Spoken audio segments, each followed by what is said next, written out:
So I bought this LG OLED TV at an incredible price from Amazon. It is the 48-inch A1, the cheapest OLED television from LG, which I got at the cheapest ever price. And in this video we are going to unbox it. I'll also share my usage experience, which will include its WebOS software, picture quality, sound quality, price to performance ratio, and other pros and cons in the shortest possible time. We'll also talk about this specific deal, the offers, the main Amazon sellers, and how you can grab these type of online deals too. So make sure you watch the review till the end, and if you have any questions or suggestions after watching, just drop them in the comments section. I'll try to answer each and every one. Amazon offers open box inspection, where you can inspect the appliance at the time of delivery for any problems or missing items, which reduces the risks. I did the same, but the seller still plays an important role when it comes to online shopping, so make sure you pay attention to the seller while buying online. I bought this unit from Tech Electronics, which is now one of the main sellers when it comes to electronics, as our beloved Cloudtel India is no more. The packaging doesn't include a stand or wall mount bracket. Stand or wall mount will be provided by the installation team. Means you could either get the feet stand in case of the B series and C series models, or the wall mount for free and pay for the other in case you need both. The wall mount bracket is the more expensive one between the two, so you can ask for the feet plus the difference amount in cash if you choose to place it on the stand. No, you can't, please don't try it. I seriously wanted the feet though, but there was a 1 week waiting period, so I had to go with the wall mount. Magic remote of course is included in the packaging. A great remote in my opinion. It's hard to go back to other remotes once you start using LG's Magic remote. It works well and feels convenient to me. But there's one thing about this remote that I wish I could change, and honestly I would love to separate the scroll wheel and OK button, because I don't like the feel of pressing onto the scroll wheel. The TV is unbelievably thin from the top part, but quite heavy for its size. Build quality is superb. Display part of the back side is metal, bottom part seems plastic. As the OLED panel itself is quite thin, the bottom part of the back resides all the I/O and other electronics. I/O includes the LAN port, AV port, audio out ports, cable antenna port, and an HDMI eARC port with Dolby Atmos support. Then on the left side it has two more HDMI ports, giving us a total of 3 HDMI 2.0 ports. Then there are 2 USB ports present as well. This TV also supports HDMI CEC, so HDMI connected devices can be controlled with a single remote control. There is a semi-gloss finishing on the screen which handles the reflections very well, but you still wouldn't want any major light sources directly in its front, because that could be distracting. Overall, the reflection handling is pretty good in my opinion. Setup process in LG TVs is fairly simple. You just need an LG account. After that you can either set up using the TV remote or through the LG ThinQ smartphone app. After the setup, the TV greets you with artwork which keeps changing on its own and looks pretty cool. You don't have to set it up as it's a default feature. However, more art can be added by going to the art gallery application. Once the home button is pressed, the familiar WebOS home screen can be seen. Interface looks similar to the one found in 2022 models, because it hasn't changed much in 2022 as such, and LG provides frequent software updates even on lower range TVs, so software won't be an issue on this one I feel. The main screen on the top has some widgets. The third row has the list of installed applications. Positions of course can be changed.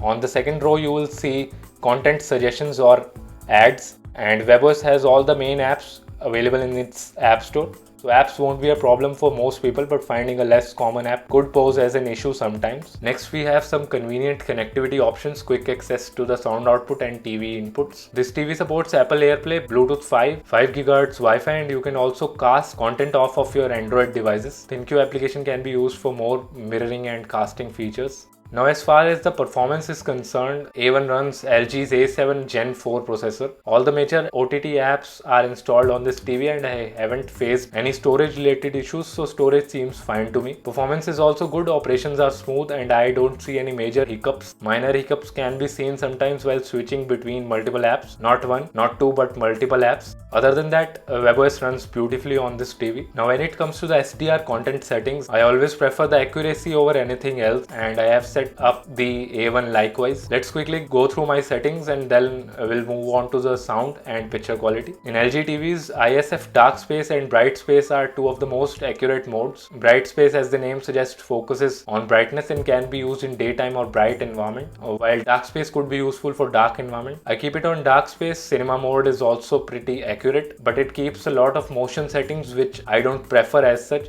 You can try it out though. Filmmaker mode keeps the contents as the makers intended. It could be great if you watch movies or TV series only, but it's a bit darker to my liking. In advanced settings, brightness tab, I have set the pixel brightness to 50. Pixel brightness is the brightness that you would want to change according to the amount of brightness you need in your life, because screen brightness doesn't really help much. Peak brightness is set to high. Also, many people are concerned about the brightness of OLED panels. Don't worry, we'll talk about brightness in detail in the picture quality section. Then contrast, I keep it at 85, screen brightness at 50, gamma at 2.2 will be perfectly balanced. And this TV of course has AI brightness or auto brightness, and you would have to turn it off if you do not want any alterations to the brightness levels. Also, I keep all the energy saving features disabled because some of these settings can only be changed after disabling the energy saving features. In color settings, I keep the color depth at 50, color gamut at auto detect, and no other changes here. In clarity, sharpness at 0. Super resolution enhances the resolution of the content. It's kind of an advanced upscaling feature. Low and medium don't really make a big difference, but high definitely is something serious, something high. I still keep it at medium sometimes just to get the taste of it when I feel the need. Other time it remains off. Noise reduction is again for enhancing the clarity of the content. I keep it at auto sometimes, other times it remains off. Cinema screen and true motion are MEMC settings for the judder reduction or removal. I keep them off because I haven't felt the need to turn these settings on. More about that in the picture quality section. Now I find these settings apt for watching sports as well. Resolution and motion settings especially should be best kept off while watching sports. Other than that, you will need to set the TV for HDR and Dolby Vision content as well. I personally like the default presets for HDR and Dolby Vision, so I haven't changed them, but sometimes I use HDR filmmaker mode as well. For sound, I am using the clear voice mode and Dolby Atmos option is turned on. A cool feature for using TV speakers and external speakers simultaneously is also present in this TV and works quite well. Speaking of sound, it comes with two 1010 watt speakers which sound good and better than some other 20 watts TV speakers from other tier 1 brands. Even in noisy environment, dialogues and instruments sound good. Treble response from this TV is pretty good too. Bass response is about okayish though, because 20 watt speakers after all can't help much. Overall sound decent to me, but bass levels would be better off with external sound systems for proper bass response. And if you want proper surround sound, then also of course you would need an external setup, but casual users can get past the need of soundbars or external sound systems with its inbuilt speakers, I feel. Listen to a sound sample, then we'll move on to the picture quality.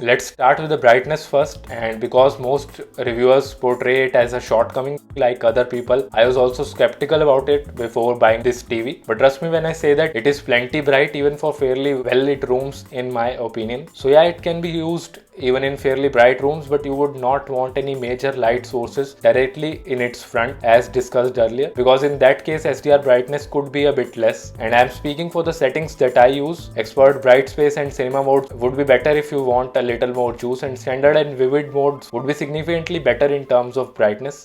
Overall, SDR brightness is not an issue for dark to medium lit rooms and fairly well lit rooms too if you place the TV right. HDR content also looks nice to me. It has a decent pop to it thanks to the infinite contrast ratio, and I have no complaints related to the HDR performance considering the price that I got this TV for. We'll talk about price in a bit.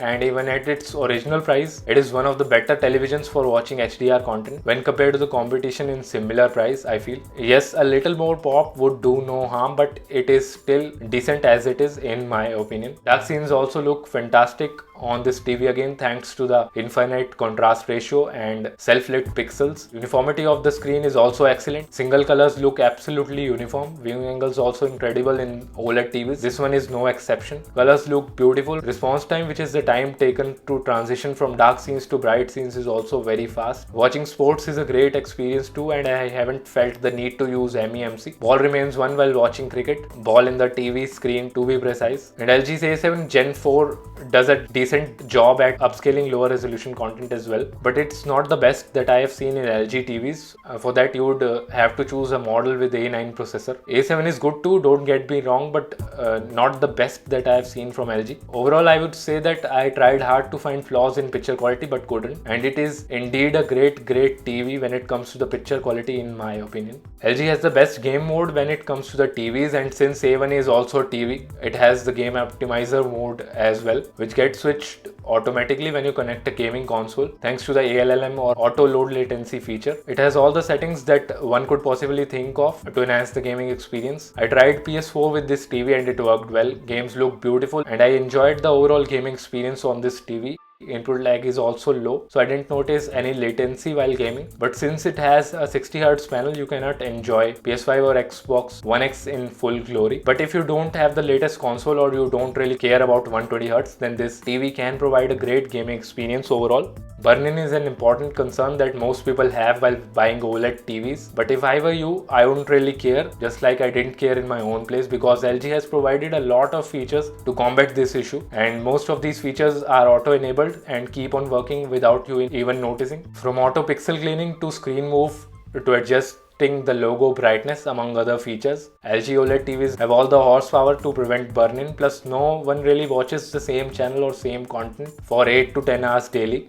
So burn-in is a real thing, there's no denying, but not a problem for 99.9% of users in my opinion. Again, okay, so the time has come. Let's talk about price now. And as mentioned earlier, I bought this TV from Amazon India for the final price of 63,650 rupees, which makes it the cheapest ever OLED, which it already was, but at the cheapest ever price that I've seen till date, be it online or offline. The list price when I ordered was 74,990. Then there was a 5,000 rupees coupon plus 3,000 rupees cashback on Amazon Pay plus instant bank discount of 1,750 rupees, which brought the total price down to 65,250 rupees. But instead of taking the instant bank discount, I used the Amazon Pay ICICI card, using which there's a 5% cashback that you can get on almost all orders, and that final cashback brought the price down to 63,650 rupees. Now this may not be a cheap price for a 50-inch LED TV, but it's definitely a cheap and never seen before price for a 48-inch OLED TV. On top of that, there's LG's OLED Circle benefits as well. So if you get an OLED TV installed from LG's installation team, you get to be the member of LG's OLED Circle, where LG provides you with various services, discounts and offers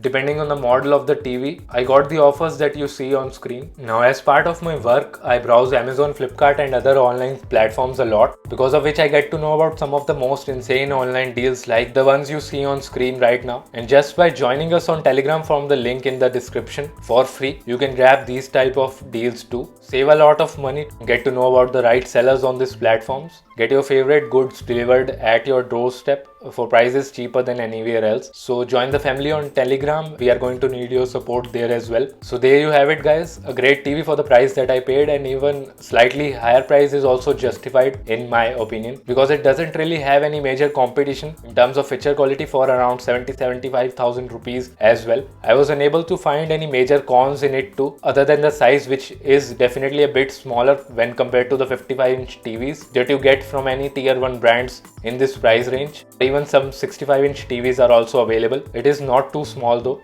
Also, brightness for bright or well lit rooms could be an issue too. But if you have a proper space for this kind of television, then nothing in similar price comes even close to the picture quality. And guys, I really appreciate that you made it till here. Just leave the name of an LG OLED TV model that you would buy if given a chance in the comment section to let me know that you have watched till the end. Your questions and suggestions also are most welcome in the comment section. Leave a like and subscribe if you liked the video. Don't forget to join us on Telegram. Also share it with your family and friends. See you guys in the next one. Thank you very much for watching.